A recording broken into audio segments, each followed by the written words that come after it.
day everyone. Today I'm going to report about the principle of designs. Ito yung mga basic rules or guidelines na ginagamit sa art at design para maging maayos yung balance at pleasing sa mata yung isang artwork or design. So, the principle of design help us understand kung paano ina-arrange yung elements sa isang composition. Like, through this principle, mas nagiging effective yung communication ng design kasi mas organized, harmonious, at interesting siyang tignan. Unahin natin ang symmetrical balance. So, based sa definition, yung symmetrical balance ay kapag ang mga elements ay evenly distributed sa paligid ng isang central axis, kaya nagkakaroon ng sense of stability at formality.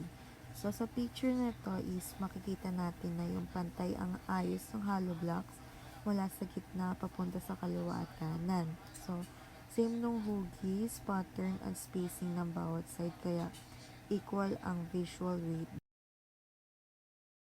Next is asymmetrical balance. Ayon sa definition is ito yung kapag hindi pantay ang visual weight ng elements pero balance pa rin tignan dahil sa maayos na arrangement.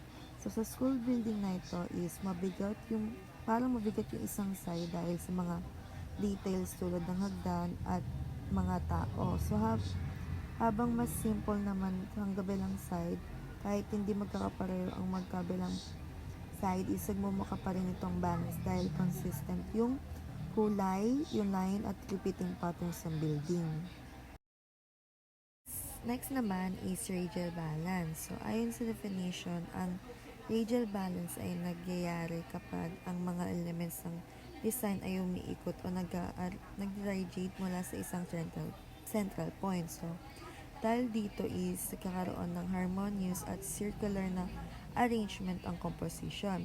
So sa picture na to is makita natin ang radial balance sa spiral staircase. So lahat ng lines at shape ay nagmumula at umiikot sa gitna kaya paulit-ulit yung patterns ng kahoy na step at curve wall kaya equal ang visual weight sa bawat direction. So dahil dito is kahit may movement ang design balance at pleasing pa rin siyang tignan.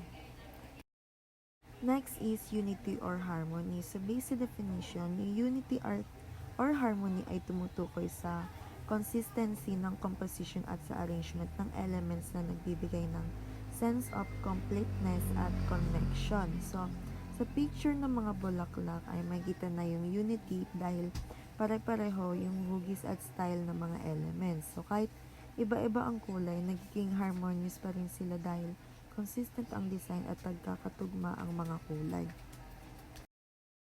Lastly, we have contrast. So based sa definition, yung contrast ay nangyayari kapag may magkaibang elements na pinagsama para makagawa ng visual interest at emphasis. So maaari ito makita sa pagkakaiba ng kulay, texture, laki at hugis o iba pang visual properties. So sa picture nito is malinaw ang contrast sa kulay dahil sa dark na suot ng object is katabi ng mas light at earthy na background. So, may contrast din sa texture like smooth yung damit habang rough ang bricks floor at stone wall. So, dahil magkalapit ang mga elements, mas nagiging kapansin-pansin ang subject at siya ang nagiging focal point ng larawan.